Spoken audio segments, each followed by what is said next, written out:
নির্বাচন করায় তাদেরকে বিচারের সুপারিশ এসেছে। মন্তব্য বদিউল আলম মজুমদারের। নির্বাচন সংস্কার কমিশনের প্রধান ডক্টর বদিউল আলম মজুমদার বলেছেন, আগের নির্বাচন কমিশন কলঙ্কজনক ও পাতানো নির্বাচন করার মাধ্যমে শপথ ভঙ্গ করেছে এবং সংবিধান লঙ্ঘন করেছে বলে মনে করছে নাগরিক ও শিক্ষক সমাজ। এজন্য তারা আগের কমিশনকে বিচারের আওতায় আনার সুপারিশ করেছে। রোববার নির্বাচন ব্যবস্থা সংস্কার কমিশনের সঙ্গে বিশ্ববিদ্যালয় শিক্ষক ও নাগরিক সমাজের সঙ্গে বৈঠক শেষে তিনি এ কথা জানান। ডক্টর বদিউল আলম মজুমদার বলেন, আজকের বৈঠকে তত্ত্বাবধায়ক সরকার ব্যবস্থা থাকার বিষয়ে সবাই একমত হয়েছেন। এছাড়া নির্বাচন কমিশনকে স্বাধীন ও শক্তিশালী করা, আর্থিক স্বাধীনতা দেওয়া ও সংসদে নারীসহ বিভিন্ন শ্রেণীর প্রতিনিধিত্ব থাকার বিষয়ে সবাই সুপারিশ করেছেন। না ভোটের বিধান চালু করার বিষয়ে সবাই একমত হয়েছে বলে জানান কমিশন প্রধান।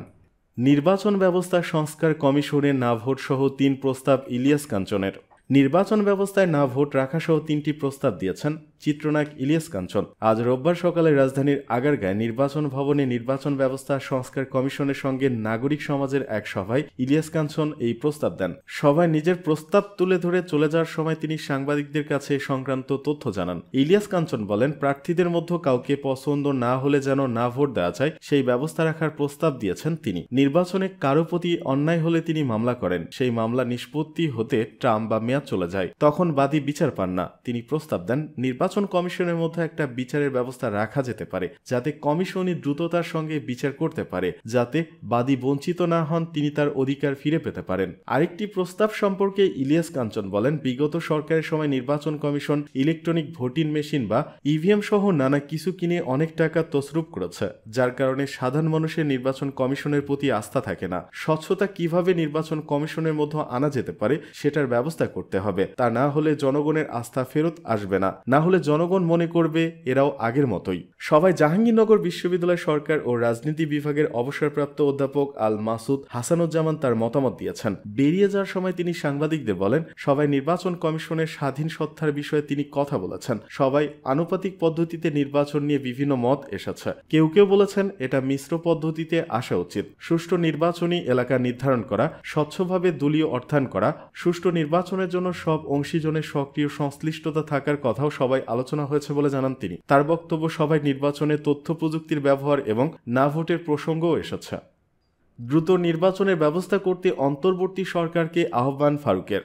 অন্তর্বর্তীকালীন সরকারের উদ্দেশ্যে বিএনপি চেয়ারপারসন উপদেষ্টা জয়নুল আবেদিন ফারুক বলেছেন, বাংলাদেশে নির্বাচন বিলম্বিত হলে আবারও সমস্যার সৃষ্টি হতে পারে। তাই আর দেরি নয়, দেরি করলে ষড়যন্ত্র শুরু হবে। যত দ্রুত সম্ভব নির্বাচন ব্যবস্থা করুন। রবিবার প্রেস ক্লাবের সামনে এক অবস্থান কর্মসূচিতে তিনি এসব কথা বলেন। ফারুক বলেন, সরকারের কাছে সবাই দাবি করে, তবে এমন কোনো দাবি করা উচিত নয় যাতে জনগণের মনে অশান্তি সৃষ্টি হয়। জনগণের জন্য যেসব দাবি, সেসব দাবিগুলো নিয়ে কথা বলার অধিকার 5 আগস্টের পরে এ সরকার দিয়েছে। 2000-এর উপরে ছাত্র জনতার রক্ত দিয়ে আমাদের কথা বলার অধিকার দিয়েছে। তাই এই সরকারের বিরুদ্ধে এখন কথা বলার সময় নয়। তিনি বলেন, 3 মাস অতিবাহিত হলে এখনো কেন আমাদের নেতা তারেক রহমানের নামে মিথ্যা মামলা প্রত্যাহার করা হলো না? জনগণের সামনে প্রশ্ন জেগে উঠেছে। তাই সরকারের কাছে প্রত্যাশা, তারেক রহমান সহ যাদের নামে মিথ্যা মামলা হয়েছে সব মামলা প্রত্যাহার করা। অন্তর্বর্তীকালীন সরকারের উদ্দেশ্যে বিরোধী দলের সাবেক এই চিফ হুইপ আরো বলেন, আমরা তো আপনাদের বিরোধী না, আমরা আপনাদেরকে সহযোগিতা করতে চাই। সরকারের কাছে আমাদেরও দাবি রয়েছে।